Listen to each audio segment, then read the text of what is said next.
So when you know, I'll know. Yeah, and I don't know. I don't know yet. I don't even set mine like that. I let it come to me first. Oh, you just tell them that. Yeah. That's an interesting client management tool. And it's not micromanagement if these people have no clue what they're supposed to be doing. Really explaining the actual process is so important. And I think that it is really what sets your client's expectations so that you're not having to react. We're being proactive. We are proactively managing them. Which is a much better way to operate from. But ultimately, I think we're still dealing with what I've heard people refer to as the frozen market. They're just people stuck. Like the buyers are like, you know what, if I can't have everything I want, I'll just stay in my house with my good interest rate. Yeah. And the sellers are like, you know what, if I can't get what I want for selling it, I'll just stay in my house with my good interest rate. Hi, Alyssa. Hey, Katie. How are you today? Just great. It's episode 255. Okay. And we're going to talk about my very favorite topic, client management. It's a good one. It's an important one. And I went to find out when we first spoke of this. Do you know what episode it was? No. Number 24. Oh my gosh. Okay. We have since done over 200 episodes. And I went and listened to the first bit of it. And even in that, on episode 24, we're like, we can't believe it took us this long to get to this topic. And it's taken us this long to get back to it. Yeah. I mean, I think we do talk about client management tools, tactics, what it means all of the time. It's brought up. It's like hand in hand with your professionalism. But I think some people don't give it a second thought. I don't think so either. They're just letting the clients drive the ship and tell them what to do. Be the boss is the other good one. The episode that would be a good one. kind of will take you on this. But it's not transaction management. It is client management. Correct. So Big how difference. how do you keep those people under control and doing what they need to do? And I think in our industry, there's a big false message out there that, you know, the customer is always right. Right. And I don't think that it applies to real estate all the time. And it's not really about who's right. Right. That's not where we are with what we do every day. Because in our specific career, there's not necessarily like a right or wrong. It's just shades of gray. Yes, everything is very gray. So many shades of gray. But that being said, there are so many agents out there who don't know how to consult their clients, be the voice of confidence. If you don't have confidence and you can't speak up, it's going to be a hard one for you. Right. If you have a client that's always telling you, no, that's not how it is. One, what is the job that you're doing for them? If they just want to tell you how it is. And two, like you can't, if you're not coming at them and saying, no, I'm sorry, like sometimes you're going to have to contradict what your client says. And say that's actually not correct. Actually not correct. Here's the data. Here's the way the market works. Here's the process. Here's what's legally required. Yes. Like sometimes people want to do things that are actually illegal. I know. Do you have any recent client management struggles or stories you'd like to share with us? So just many. A plethora. But I did make a note that one of the reasons this resurfaced is because I would have labeled, you know, the COVID years ending in 2022 as like crazy fast. Fair. Managing clients during that time was a little bit different. We were having to really consult our clients on bidding wars and consult our client sellers on expectations. And then 2023, I would categorize as slow. The rates went up. Yeah. Everything just sort of came to a halt. It was much slower. The data shows us that real estate was down tremendously. And this is just my Alyssa Jenkins experience. 2024 has been pretty dang busy, but just messy. Yeah. It's like we're trying to get back to working a standard, normal real estate transaction. Yeah. But there is so much hesitation in the market. And you made a good point too, what you said about buyers and sellers. Our database template is the key to repeat and referral business, and it's free for you. Your database is the foundation of successful business, and we want to help you get started. Not sure who you would put on the list? Don't worry, we have ideas for you. Grab your free database template and Who Do You Know list at hustlehumblypodcast.com/start here. sellers still think it's a seller's market. And if we just go on face value of what a seller's market is, it means there's a certain number of months, right, of inventory. I think if it's under 6 months of inventory, that is technically a seller's market. They're in the power. What does that even mean? That means they're in the power of position. They're in the position of power, right? So we have houses. You need to buy houses. There aren't a lot of houses. Give us what we want, right? Then I think the buyers now suddenly in 2024 are like, I think it's a buyer's market. I want the closing cost. I want you to do my 2-1 buy downs. I want you to come off the price. And I want everything on my checklist of the house that I want to buy. I think both of these people are maybe living in a bit of fantasy. Yeah. And it's not either, because I have listings that are taking longer to sell. So you feel like you're shifting towards the buyer's market, but then you have buyers who are in like a competitive area or type of house or a price range. And all of a sudden you're like, well, this is definitely a seller's market. I mean, we're still talking about multiple offers or the sellers, being kind of firm with repairs or, price, and they get what they want. But ultimately, I think we're still dealing with what I've heard people refer to as the frozen market. They're just people stuck. Like the buyers are like, you know what, if I can't have everything I want, I'll just stay in my house with my good interest rate. Yeah. And the sellers are like, you know what, if I can't get what I want for selling it, I'll just stay in my house with my good interest rate. I'm getting a lot of that. And so I do believe that there are some unmotivated buyers and sellers out there. In the market. That they're holding out for what they want. Right. And it makes it a lot harder for the motivated buyers and sellers. There's not like that sense of urgency that we had when interest rates were super low and everyone was trying to lock in. Quick, get something. Nope. That's gone. Now they're like, meh. I mean, I want to move. The only people that this doesn't apply to are the Ds, right? Remember the episode on that have to move. All of that have to motivated people. And even then, having sellers that don't really have to sell makes it difficult when you're a buyer that has to buy. I know. And vice versa. Like having it, like all these people that are sort of in the market are causing a problem. They're like, meh. They are certainly making a mess of things. I would say. I would say. Speaking just from experience right now. I'm trying. I tried yesterday. Didn't work out to negotiate a for sale by owner who was just like, well, I threw it in Zillow and did no marketing and I have 3 interested buyers. And I'm like, at the overpriced price it was at. I'm like, are any of these people going to consult comps? I couldn't say. And so my buyer's looking at me with these eyes like, I want the house, but it is overpriced. And he's a very logical buyer. Yeah. He's like, I'm already paying this really high interest rate that I don't want to pay. I don't also want to pay more than market value for this house. But what should I do? And are they going to get that? And I'm like, maybe. I know. I'm sorry. So what did he decide, your buyer? Still stewing. Over that house? He's still stewing over this house. Yes. And he made a real offer. The seller was like, that's not even close. I'm like, well, make me a counter. Right. And then they were like, okay, well, we're going to think about it tonight and get you a counter. I'm like, let's just keep the line of communication open. Let's just negotiate. And I think that's a really great point. The negotiations lately have been pretty messy. Yeah. Tons of countering going on, but not making a lot of progress. Yeah. And and then I have sellers who I'm having to tell them we are going to counter. Yeah. I understand the offer is low, but we need to counter. Keep it going. To let them know. Because the buyer could just walk. Yeah. Like, do we want to come down $10,000 off our list price or $5,000? But the counter tells them where we're at. Yeah. I couldn't agree more. And not no one.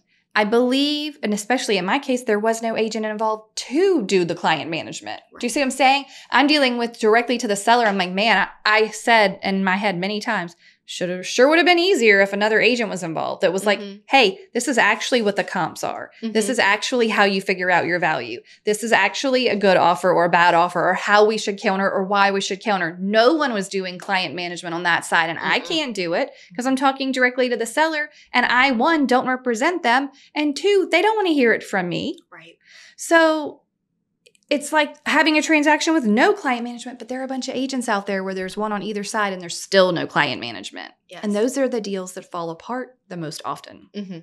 Not a lot of guidance and direction. No, and those are the buyers and sellers at the end who are mad and had an unpleasant experience, and then you're not going to get the repeat and referral business. Mm-hmm. Client management is key. I just had one recently where it was a house I listed for sale. Mm-hmm. And they actually had listed it for sale in 2021 and took it off the market because they decided like it didn't fly off the shelf. And then they decided that they were just going to stay. They were moving for work. Well, now they're actually moving. I did not have it listed for sale in 21. They had it listed with someone else. Okay. So I come along 2024 to get it on the market and gave them a good bit of homework since I knew it had been on the market in 21. So you looked at the old photos? Yeah, just to be like, what do we need to do? Because that was a good market. Mm-hmm. And it didn't sell. And it didn't sell. I know. So we need to – anyway, that being said, I just had that conversation, gave them homework. But what was so interesting is at our listing consultation, I went over a net sheet, like a seller net sheet, where we just talked about what I thought we could list it for, commissions, what is your payoff. I had estimated buyer closing costs. Mm-hmm. And thank goodness we went over it at the table, and then it's in the email template, the net sheet and everything. Mm-hmm. And on the net sheet in the email template, it says, buyer closing costs, maybe $4,000, maybe $6,000, who knows? But it's estimated. We have to see what they ask for. So very early on, we got an offer when I first listed it. Great. So we listed it for $389. Okay. What was it listed for in 2021? Do you remember? It was like $399. Okay. So we listed it at $389. Comps were good. Pretty quickly, like day 2, got an offer of $380. Okay. And she's like, oh my gosh, I feel so good about this. I'm like, great. Me too. I mean, no, they didn't ask for closing costs. It was just clean, all of that. And so we were going to accept it. But it didn't work out. It didn't work out. I can't remember. The pre-approval or something wasn't right. Okay. We never actually went pending. Okay. Like I went to go send the accepted contract to the agent, and the agent called me before I could and was like, oh my gosh, I'm so sorry. This has happened. Well, then a week later, we get a new offer. Mm-hmm. And I'm very happy because it's $389. Okay. With $9,000 in closing costs. Okay. Same as the other offer. Hooray. Pretty much. She is not happy. She's like, what on earth? $9,000? And I'm like, well, hold on. It's the same thing. I am a little confused that you're surprised. Right. Help me understand, She's like, that just seems so entitled to me. That buyers are just going to ask us to pay their costs. And I'm like thinking, oh my gosh.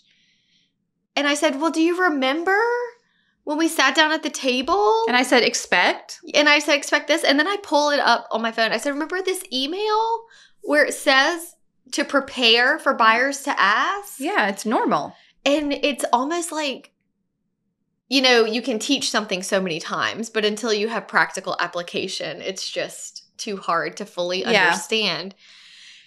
But me having that email and reminding her of the conversation. What did she say? Oh, or no? She was like, I mean, I guess that makes sense, but geez. Like, she was just very offended. When the other person took $9,000 off the price, you were not offended. She was, and I told her that. That's the same. I said, if we plug in our calculator here, our net sheet, your check at closing is, same. So I'm just trying to understand why you're upset. And it was just but I was so thankful because it was like as I was reminding her, it was all coming back to her. Yeah. And I said, I wouldn't have told you those things if that wasn't an industry norm. Right. But because I'm seeing that all the time. You're setting the expectation. Yeah. If you hadn't have told her that, then she would have had a right to be maybe angry. In fact, I think on our email templates, it's like, estimated buyer closing costs, $4,000, $6,000. I've even started telling people I put that there, but with rates and insurance being so high, I'm seeing people ask for 10, 12. Yeah. People are wanting rate buy downs. They're asking for more. Right. So I'm trying to help you understand like what we can do here. Right. Showing her that net sheet again, it's like it all came back to her and totally calmed her down. Okay, good. like, okay, yes, we did talk about this. Mm-hmm. And it's all coming back. And she ended up texting me like 2 hours later and be like, I'm sorry. This is very stressful. I was like, I know it is. It is stressful. It's very stressful. Right. But managing your client is helping them diffuse the emotions. Yeah. So she's feeling stressed doesn't mean you have to be stressed. Mm-hmm. And you have to just keep your cool and remind her, this is what we talked about before, or this is very normal. Or honestly, if the buyer's financing in this amount of money, mm-hmm. instead of taking it off the price, it's neither here nor there. Mm-hmm. It doesn't matter to you if they don't have those costs to come up with upfront. Maybe they just want to finance them in and keep the money in their pocket and go on vacation. Not our business. None of our business. Who cares? The bottom line is all that matters. And I think we do have to do a better job of redirecting our clients to think about the contract that we have and not the people that wrote it. Right. So many times they're like, well, are they asking for closing costs because they have no money? Who Are they cares? even approved to buy this house? Right. It's like, yes, but nobody else is asking us to the dance right now. So we're doing our best to make things work. I would argue that the sellers have gotten a little bit entitled. Yeah, I think I'm seeing it on both sides. Both sides, right? You know, so the seller's like, I'm entitled to my full price, and the buyer's like, I'm entitled to some concessions. Mm-hmm. And who cares? Like, in and of itself, it doesn't matter because your goal is to sell the house. These people's goal is to buy the house. And if you don't come to terms with someone, neither of you will reach that goal. Mm-hmm. But you as the agent are supposed to be inserting yourself into that situation and figuring out how to diffuse and move it forward. And I do think that's where a lot of agents are lacking right now. Yeah. How did you learn this as an agent? Practice, and also just in the beginning as a newer agent, everything seemed like such a big deal. Yeah. Everything was devastating or everything was so exciting. And it was like the ups and downs were very high in those early days, early year or two. Yeah. And then I do think I'm being like the oldest sister. I have that in me to guide and direct. And I think it's in me too. That's why I'm asking if there was some way you learned. I just feel like it's my nature. I do feel like it's in my nature to teach, guide. Like I enjoy it. I enjoy handling the process. Right.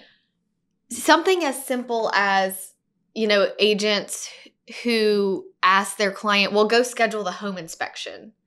I'm like, I know my schedule. So I really have to be the one to make that appointment. So you can be there. So I can be there. You know, it's just things that just came so naturally for me do seem that many agents struggle with. And maybe it's just because they've never truly thought about it. But I think it is a confidence issue too. Uh-huh. Like if I insert myself in this situation and say, no, that's not correct, or this is how it is, or here's the data, or let me get that done for you, or let me schedule this thing.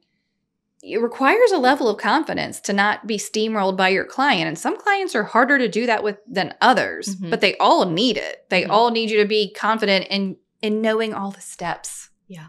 And I think that's probably too why email templates are so great because you're setting your clients' expectations about how exactly the process goes. You know, we don't want anyone to feel like they don't know what's going on. They're confused. They don't know what their next move is. They don't know what you're doing. Harrison mentioned it in the fair housing episode that really explaining the actual process is so important. And I think that it is really what sets your clients' expectations so that you're not having to react. We're being proactive. We are proactively managing them.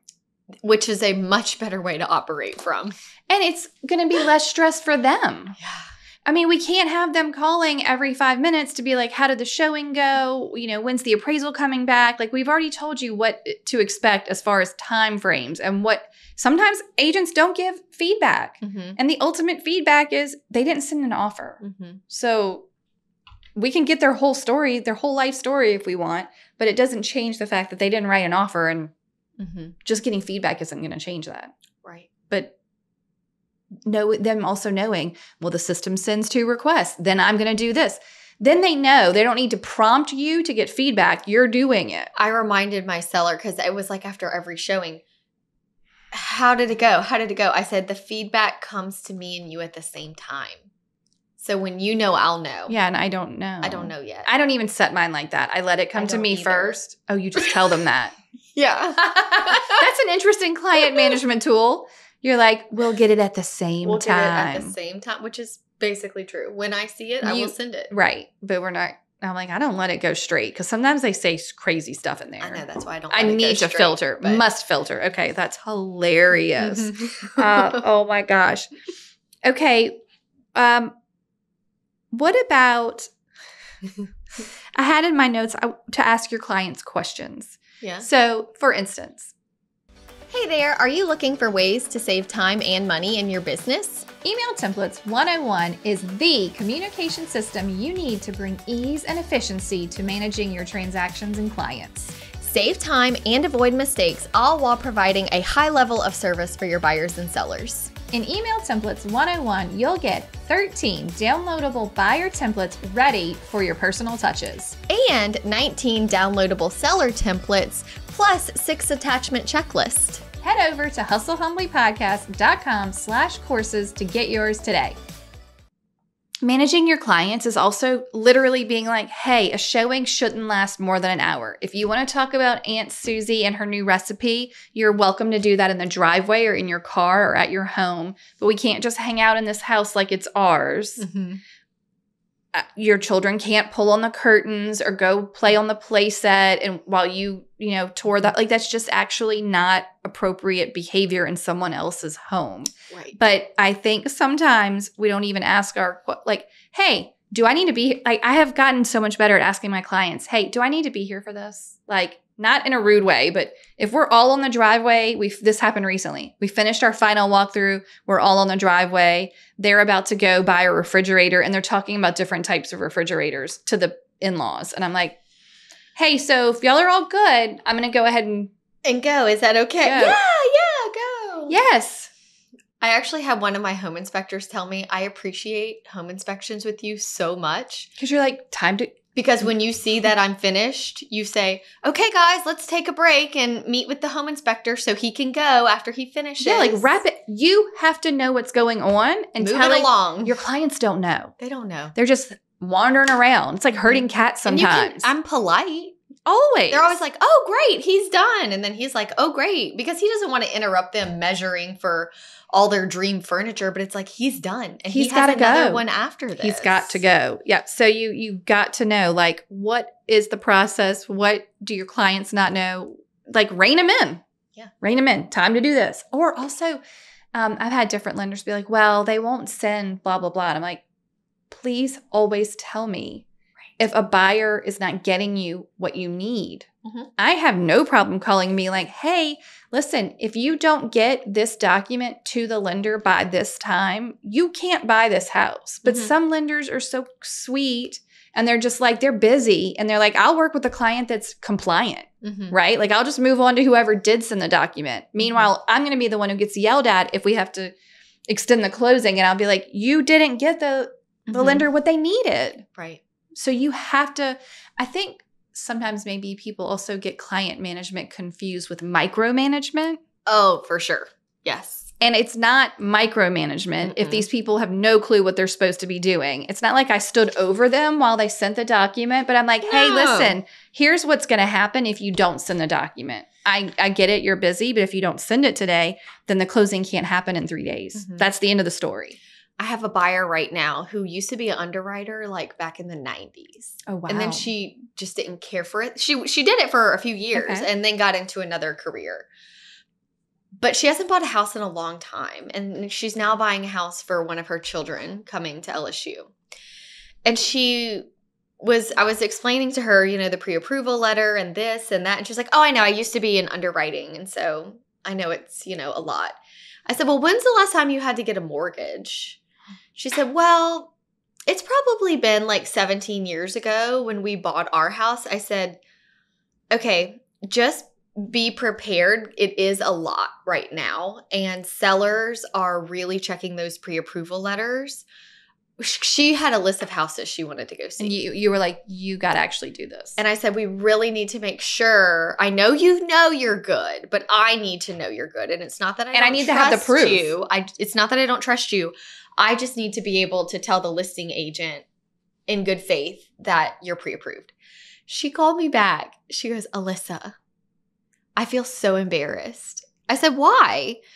She said, well, because that was it too. We had started looking early last year and then took a break. Okay. And she had her letter, but it took her a minute to get it that time too. Okay. That's kind of why I was like, what's taking You're like, so long? I remember. I said, let's get an updated one because rates are a lot different than last year. Yeah. She said, you're not going to believe this, but, we own a few smaller businesses. I'm like, yeah. She's like, well, there's one that's just, a nothing, an LLC, nothing. Like it's not. She said, but I didn't file the 2023 tax return on it. And the lender is saying that I have to have all of the businesses filed, even though it made nothing because it's sort of just like a holding company. They won't lend to me because I didn't file my 2023 tax return on that one business. Oh, no. I said, so what do we need to do? She said, well, it's going to take me like 2 to 3 weeks to make it happen before I can even file it and have the proof, like the receipt back. Right. I do think that at the beginning of the year, as you go into a new year, making sure if your client was pre-approved before and it's 2024 and you still haven't found something, you might need to recheck some things. Yeah. Mm-hmm. Well, if there's any large amount of time that's gone by, more than 3 months, you probably have to check, always regardless recheck. Of the time of year. But then she ended up getting it done. She got the tax return done. We get under contract on a house. And she calls me again.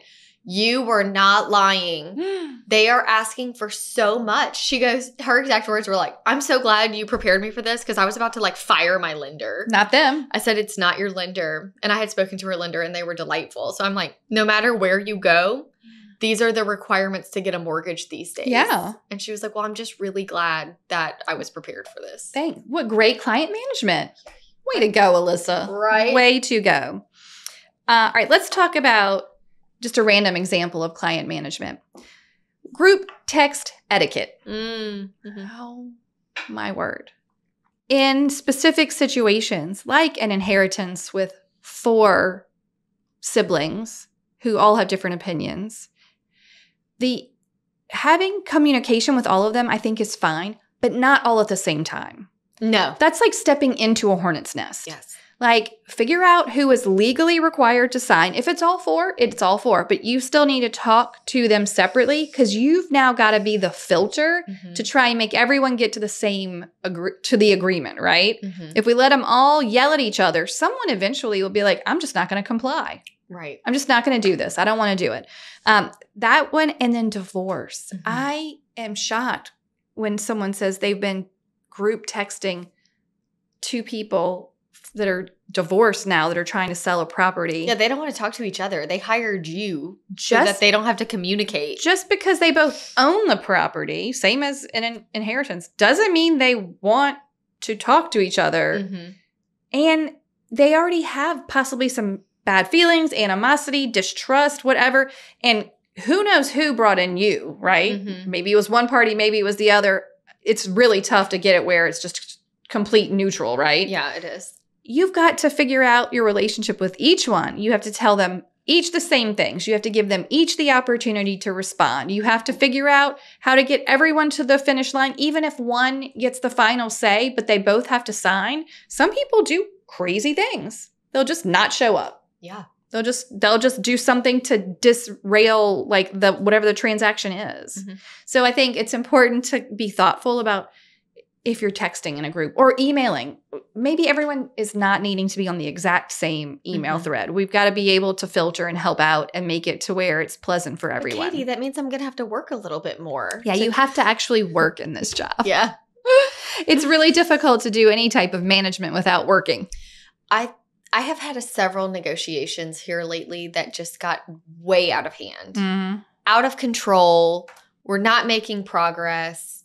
through the negotiations, one side is creating a narrative about the other. Oh, they're so mean or they're so and I'm like, no, we can't even think like that because you're going to meet this person at the closing table. Right. And you're going to be like, you're not mean at all. But it's going to ruin your entire transaction if you are creating this narrative. And mine as the agent. Yes. And so it's just trying to figure what I have had some success with lately.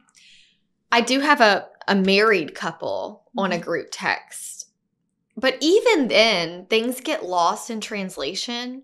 The husband is sort of like spearheading the transaction. Yeah, there's got to be a point person. Yes, and he is, but I always make sure to copy both just so she's in the loop. Right. You know, she's not very responsive, but I know she reads them. The other day, I felt like we just had a very, very low offer. It created some tension within our communication. And so they live out of state now. And I just felt like our phone call didn't go great. And I was so heavy. Like I was like, I usually after a phone call. You feel better. I feel better, but I wasn't feeling better. And I couldn't figure out how to relay to my seller that I want to sell the house as bad as he does. Yeah. So I just really quickly in my car made a 4-minute video saying, hey, I usually would prefer to sit down at a table and talk things out. I think it is so much easier. You are here. I am there. We can't do that right now. But I wanted to make this video and explain to you why the buyer thinks this and where they're coming from and how I think we can make this work. I know you're disappointed in this, but I promise they are just said everything I needed to say. 4 minutes. Sent it to the group text. And the wife messaged me on the side and was like, I haven't talked to her in a long time. Like, I've had this house on the market a very long time. And she'll say, like, okay, or like, right. But she texted me on the side and was like, thank you so much. Like, that was so helpful to see you, hear you. And even he was like, thank you. Like, that video was very helpful to get us all on the same page. So I wanted to make a note to be sure that sometimes people just need to hear your voice. Yes. Or see your face. To connect and to drop their guards. So if you find yourself in a transaction or a negotiation where things are getting sticky, heated, tense, you need to either get together, find a way to get face-to-face. I have also been doing a lot of voice memos lately. Oh, that's good. Yeah. Just while I'm driving, like if it's a longer response to a text message, I can just... And then they can hear you. Yeah. They can hear you what you're explaining. Yeah. I actually had in my notes that you have to learn your client's communication style, right? So just because you are a texter or an emailer, maybe they do need to hear your voice. I love the voice message idea because it's the best of both worlds. They can hear you, but it's a text or what, like, you're not having to call, like talk on the phone forever and ever. And it's put just out there when they're ready to listen. You put out what you need to say and they can listen to it more than once, even if they want. Yeah. It's actually better than a phone call. I think it is. Because they can go back and they could rewatch that video if they need to. Or they could watch it together. Well, what's so funny is, so whenever I send like a longer video, and I'm sure there's a million ways to do it. No need to email us a bajillion things. They're like, get yourself some bomb. Yeah. But not sponsored. Right. Sometimes like if I have to do a walkthrough video for a client and it's like a 12-minute video. Yeah. I just upload my videos to my personal YouTube, but keep it unlisted. So I've done this nobody before. else can see it except the people I send it to. Yeah. But it shows you how many times they view it. And you're like, wow. Wow. Sometimes they view it a lot. And what's so funny is like the side note, the walkthrough videos, whenever I had an out of town client and did the video, and we ended up going under contract from the video. Okay. Then they came in for the home inspection. Everything was good. By the time we closed, the video had been watched like 57 times. Because, yes, they're trying to figure out every little detail, where things are going to go. Because your memory is only so good. I know. Right? When we bought our first home and we were like under contract, we went back for just like it was new construction. You could kind of pop in whenever. But I remember with my sister, y'all, it was 2005. We didn't have smartphones. she took a bunch of pictures like with a digital camera and then sent them to me in like an email or whatever. I must have looked at the photos 57 times. Yeah. You know, like you can't remember everything or you're just like so excited. You're like, let's look again. And that is nice that you give them that option to like revisit it. I don't know when I'd have time to do this as I'm in a busier season right now. But you know what I've been thinking about doing? Please tell us. Making short videos to accompany with the email template. I think that the email template itself could be a video. It's your script. Like, yeah, you just take it as a script and then you like. And then it could end with, or start with, hey, look, all the information is below. If you're not a reader and would rather listen, click here.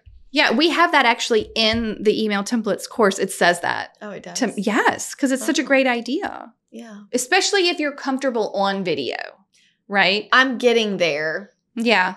And I think it's better for them to see your face and hear your voice and be able to rewatch it in that way because a lot of people don't want to read. Right. My other tip on that is while we're on email templates, and I think that making them too fancy visually is not a good idea. I would agree. It has to look like you typed it out. If it looks too automated, they will ignore. It will gloss over. It is just automated. Yeah. If it looks like a flyer, if it looks like... But if it looks like you wrote it to them. They're like, I better pay attention. Yes. Because you wrote me all these instructions? Yep. I got to read this. I've had plenty of people respond and be like, thank you so much for all of this information. It must have taken a long time. Yeah. But if you start making them really pretty, it's the same way I feel about my buyer-seller folders. Like they're different documents and papers and things, and they're mixed in and they're put in there. And I've seen beautiful buyer-seller packets that are bound, bound books. It's like you're going to, I don't know what, like a hotel or something. Like it's really fancy, so fancy, beautiful, beautiful marketing. I'm like, I don't know if they pay as much attention because it's just like you can so easily gloss over pretty things. But, right. This just looks like standard, whatever. Yeah. Mm-hmm. But when you hand them one sheet of paper that says this is your to-do list, they're like, oh, I better do this. Mm-hmm. But if I have to dig through 25 pages of fluff to get to the to-do list, I might never get it. Right. So like, how can we make this as streamlined for your clients as possible? Mm-hmm. Do you want to hear something interesting that I heard from one of our listeners recently? Yeah. This is a client management tip for buyers. She's personally buying a home right now. Okay, so she is a buyer herself. She's like, you're your own worst client. And she said, my husband has even had to remind me of the thing that I say. And she said, the 80-10-10 rule. Do you know the 80-10-10 rule? In regards to what? Buying a house, picking a house, choosing a house. No. Okay, she says you have to like or love 80% of the house. Be able to change 10% of the house and live with 10%. So basically, 10% of anything you buy is not going to be perfect. You can get it. Good. You can get 80% perfect. There should be maybe 10% you could change, like a paint color, something that's easily changeable. And then 10% is like, well, you're just going to have to live with that small pantry. Sure. It just is what it is. And I'm like, I've never heard that. That's great. Shout out to Bobby. And I was like, that's so smart. Because you need to that's an expectation to set for your buyers. Hey, if you're following the 80-10-10 rule, we're going to find something you love, 80%. 10% of it, hopefully you can change. And the other 10%, we're just going to have to live with it. Yeah, is what it is. It's not all going to be perfect. Even if you built the house, and I use that line all the time, even if you built the house, it wouldn't be 100% perfect. My hardest one lately has been a new construction. And here's the thing. The house wasn't bad. But the buyers thought because it's new construction, it should be perfect. But it's like, what is your budget? Right. Is it $3 million? Yeah. But even then, it's really hard. I know. Because really but that's when you have to step in and manage those expectations. Hey, I know that we're getting new construction. This really is great. And these are the things that are within reason for us to expect. And these are the things that no matter new construction or not, nothing's perfect. But like if you don't do that on the front end and they're deep into the process, it's kind of hard. So I made a note specifically for this as episode? Is that what you're trying to say? Specifically for this episode. Okay. Why was that so hard? I'm not really sure. Episode is a normal word. Please tell us your note. Consults will be the key. Yeah. Consults are the key. If you are not having a conversation with your buyer or your seller up front, not in a house, not on the fly, not in a rush, your business is going to be so much better. Yeah.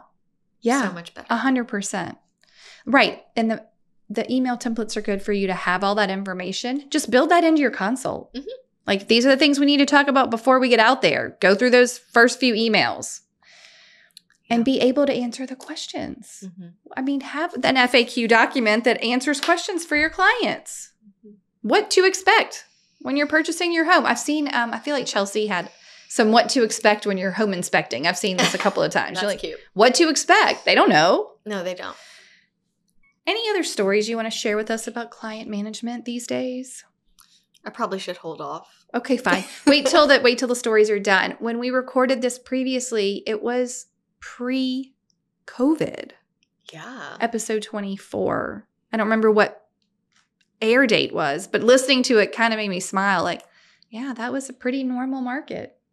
And this is a really important behavior that you have to figure out in your business if you want to survive and not be miserable. Because when your clients are maintained and managed, they won't behave in a way that upsets you and stresses you out.